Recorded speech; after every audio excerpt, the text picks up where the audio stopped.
politik dan strategi nasional. Dua kata yang sering berseliweran di berita, media sosial, bahkan di ruang kelas.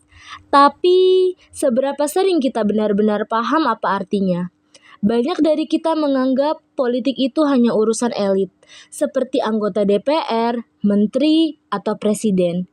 Sementara strategi nasional terdengar seperti rencana besar yang hanya dibahas di gedung-gedung tinggi ber-AC.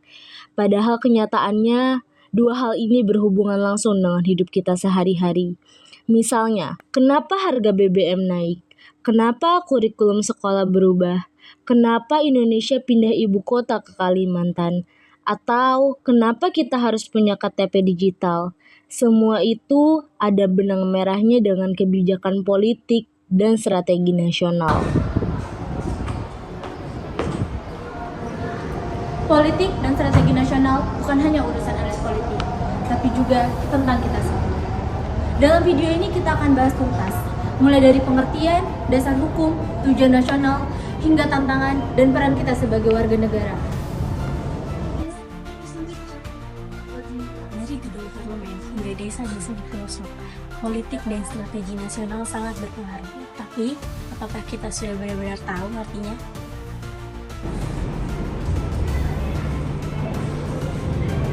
Politik itu merupakan arah perjalanan dari suatu negara, kemana kita akan berjalan dan bagaimana cara pencapaiannya.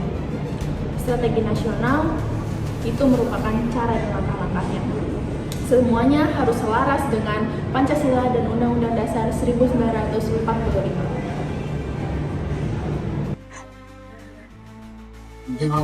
Pancasila bukan hanya simbol, tapi juga ideologi utama bangsa. Apa landasan hukumnya? Jelas Undang-Undang 1945. Ditambah dokumen turunan seperti Rencana Pembangunan Jangka Panjang dan juga Rencana Pembangunan Jangka Menengah. Semua kebijakan strategis harus berpijak di sini. Tujuan nasional kita termuat di pembukaan Undang-Undang Dasar 1945. Melindungi segenap bangsa, memajukan kesejahteraan umum, mencerdaskan kehidupan bangsa, dan menjaga perdamaian dunia. Pilar-pilarnya tuh ada 5, 1 Pancasila, 2 Undang-Undang Dasar, 3 Wawasan Nusantara, 4 Pembangunan Nasional, 5 Ketahanan Nasional. Kita menganut demokrasi Pancasila. Pelaksanaan strategi nasionalnya mencakup banyak sektor, seperti pendidikan merdeka belajar, ekonomi modernisasi industri, pertahanan dengan modernisasi, sampai energi hijau dan kesehatan berbasis JKN dan BRIS. Tantangannya banyak, seperti korupsi, ketimpangan, disinformasi, hingga radikalisme. Solusinya yaitu evaluasi seperti KPK dan BPK. Dan yang tak kalah penting adalah sebagai warga negara, partisipasi aktif sebagai warga negara, mulai dari ikuti pemilu hingga berani bersuara dan kritis terhadap kebijakan politik. Politik itu arah, strategi itu langkah. Pancasila dan Undang-Undang 1945 adalah fondasi utama. Tujuan nasional kita berpijak pada 5 pilar pokok.